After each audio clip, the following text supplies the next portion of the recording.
Au lendemain de la Seconde Guerre mondiale, l'Empire des Indes est encore considéré comme un des joyaux de la couronne britannique. Depuis le milieu du XVIIIe siècle, cet immense territoire situé sur le continent asiatique est une colonie britannique. Il est occupé par les armées de Grande-Bretagne, administré par un vice-roi qui dépend de Londres et exploité pour ses richesses agricoles, minières, sa main-d'œuvre peu chère et son vaste marché de près de 300 millions de personnes. En quelques années, cet immense territoire devient le porte-drapeau d'un processus essentiel dans la construction du monde contemporain, la décolonisation, c'est-à-dire le processus par lequel une colonie devient indépendante. Un homme est à lui seul le symbole du mouvement indien de revendication à l'indépendance. Son nom, Mohandas Karamchand Gandhi, plus connu sous le nom de Mahatma Gandhi. Comment cet homme, avocat de Bombay, participe-t-il à l'affirmation de l'Inde en tant que nation indépendante ? En 1885, des Indiens qui, comme Gandhi, reçoivent une éducation britannique, fondent un parti politique, le Parti du Congrès.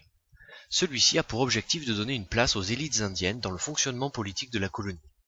Il faut attendre 1906 pour que ce parti commence à réclamer l'autonomie de l'Inde. La forte minorité musulmane du pays, qui, elle, craint d'être submergée par la majorité hindouiste qui compose le Parti du Congrès, fonde quant à elle, séparément, la Ligue musulmane en 1906. Celle-ci, dirigée par Muhammad Ali Jinnah, est chargée de défendre les intérêts de la minorité musulmane.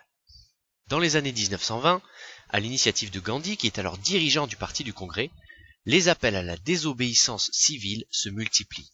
Des actions non violentes sont menées, les produits britanniques sont boycottés. Dans les années qui suivent, ce mouvement de désobéissance s'amplifie.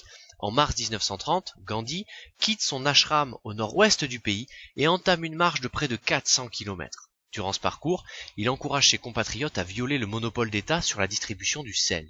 En effet, les Britanniques font payer un impôt aux Indiens sur la consommation de sel et leur interdisent de récolter eux-mêmes le produit. Suivant ce geste hautement symbolique, des milliers d'Indiens récoltent eux-mêmes le sel et nombre d'entre eux sont jetés en prison pour cet acte. Pour qualifier cette action politique non violente, Gandhi parle de satyagraha. Son objectif ultime, s'affranchir pacifiquement de la tutelle britannique afin de permettre aux Indiens de s'auto-gouverner. On parle de Swaraj, qui signifie gouvernement par soi-même. Dans les années 1930, l'indépendance commence à prendre une forme concrète.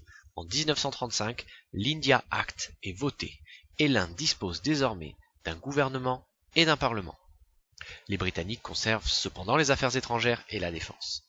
En 1942, Gandhi et le Parti du Congrès impulsent le mouvement Quit India, littéralement quitter l'Inde, qui demande l'indépendance immédiate de l'Inde. En plein deuxième conflit mondial, les Britanniques refusent. Des responsables du Parti du Congrès, dont Gandhi et Nehru, sont emprisonnés. Le parti est interdit. Loin de calmer les esprits, cette politique répressive entraîne l'amplification du mouvement de désobéissance civile. En 1945, pour sauver leurs intérêts, les Britanniques se décident à accorder l'indépendance à l'Inde. Se pose alors le problème de la forme de cette indépendance. Les musulmans ne peuvent pas vivre avec les hindouistes, ils réclament un État particulier. L'ennui, c'est que dans beaucoup de régions, hindouistes et musulmans cohabitent. Des affrontements sanglants ont alors lieu entre les deux communautés. Finalement, le 15 août 1947, après 2 ans de négociations, le Royaume-Uni accorde l'indépendance au joyau de sa couronne, l'ancienne colonie est coupée en deux. L'Union indienne, dirigée par Nehru, et qui abrite les hindous. Le Pakistan, lui-même partagé en 2 parties, est dirigé par Muhammad Ali Jinnah, qui accueille les musulmans. Immédiatement et dans l'affolement, la plupart des hindous du nouveau Pakistan plient bagages et rejoignent l'Union indienne. Ils sont imités en sens inverse par de nombreux musulmans.